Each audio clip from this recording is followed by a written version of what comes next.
आज हम एक बड़ी ही मजेदार पहेली सुलझाने वाले हैं। एक ऐसी पहेली जो रियल एस्टेट और टेक्नोलॉजी की दुनिया को आपस में जोड़ती है।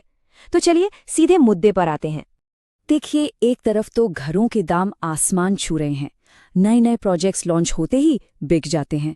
मतलब जमीन पर तो सब कुछ चंगा सी लग रहा है, लेकिन दूसरी तरफ शेयर बाजार वो तो कुछ और ही कहानी सुना रहा है। तो यही तो सवाल है कि अगर मार्केट इतना स्ट्रांग है तो इन्वेस्टर्स के हाथ पैर अचानक क्यों फूल रहे हैं। अब इस मिस्ट्री को सॉल्व करने के लिए ना हमें इमोशंस को साइड में रखकर सीधे सीधे डेटा को देखना होगा। और यकीन मानिए, ये जो डेटा के सुराग है ना, ये हमें एक ऐसी जगह ले जा रहे हैं जिसके बारे में किसी ने सोचा भी नहीं होगा। तो सबसे पहला सुराग हाल ही में निफ्टी रियलिटी इंडेक्स, जो इंडिया की टॉप रियल एस्टेट कंपनियों का हाल बताता है, वो एक ही दिन में 1.5% नीचे आ गया।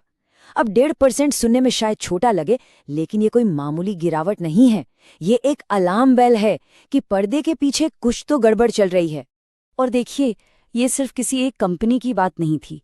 सेक्टर के जो बड़े बड़े खिलाड़ी हैं ना, उन सबके स्टॉक्स लाल निशान में थे। मतलब साफ था, ये जो प्रॉब्लम थी ये पूरे के पूरे रियलिटी सेक्टर में फैली हुई थी।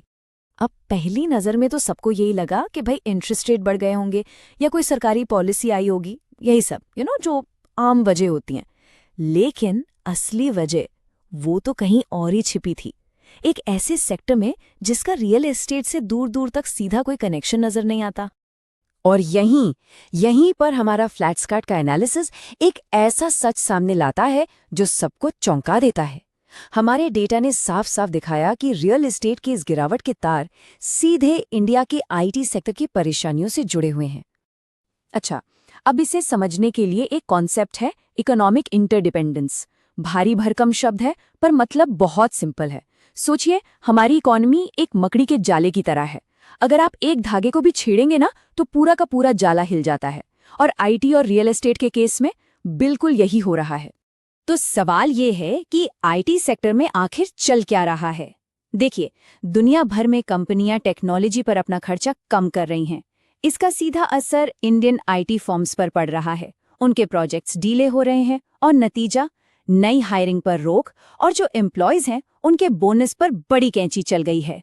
तो एक टेक कंपनी में हायरिंग रुकने से रियल एस्टेट का स्टॉक कैसे गिर सकता है? ये एक क्लासिक डोमिनो इफेक्ट है। एक गिरा तो सब गिरेंगे। चलिए इसको स्टेप बाय स्टेप समझते हैं। देखिए, आईटी सेक्टर में मंदी आई मतलब टेक प्रोफेशनल्स की जेब में पैसा कम हो गया।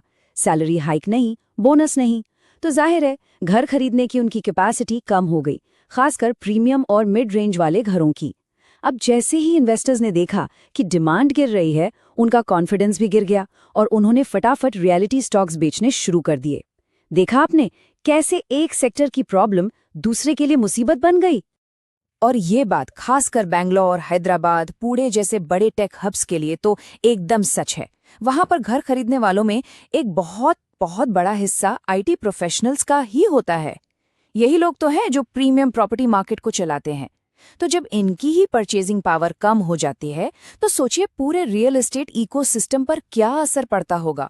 तो अब $1 मिलियन क्वेश्चन, आगे क्या? क्या ये बस एक छोटा मोटा झटका है जो संभल जाएगा, या फिर हम एक लंबे स्लोडाउन की शुरुआत देख रहे हैं? देखिए, कुछ मार्केट एक्सपर्ट्स तो काफी निराशावादी हैं। उनका तो साफ साफ मानना है कि रियल एस्टेट के अच्छे दिन वो अब पीछे रह गए, खासकर इसलिए क्योंकि आईटी सेक्टर को पटरी पर लौटने में अभी काफी टाइम लग सकता है। लेकिन फ्लैटस्कार्ट का एनालिसिस एक बैलेंस्ड व्यू पेश करता है।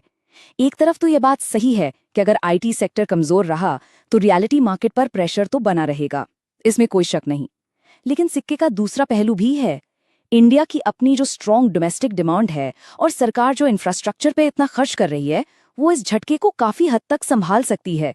तो ये एक तरह की रस्साकशी है। और बस यहीं से एक आखिरी सवाल मन में आता है कि अगर कोई ऐसा शहर है जिसकी पूरी इकोनॉमी ही आईटी सेक्टर पर टिकी है, तो क्या वहां का प्रॉपर्टी मार्केट अगला टारगेट हो सकता है? ये एक ऐसा सवाल है जिसके बारे में हर इन्वेस्टर और हर घर खरीदने वाले को आज सोचना ही चाहिए। तो अगर ये इंसाइटफुल कहानी आपको पसंद आई हो, तो रियल एस्टेट की दुनिया की और भी गहरी जानकारी के लिए फ्लैटस्कार्ट को लाइक, शेयर और सब्सक्राइब करना बिल्कुल मत भूलिएगा। और एक जरूरी बात, यहाँ दिए गए सभी विचार रियल टाइम फ्लैट्सकार्ट डेटा और पब्लिक रिपोर्ट्स पर आधारित है। मार्केट के बदलते हालातों के साथ इनमें बदलाव आ सकता है।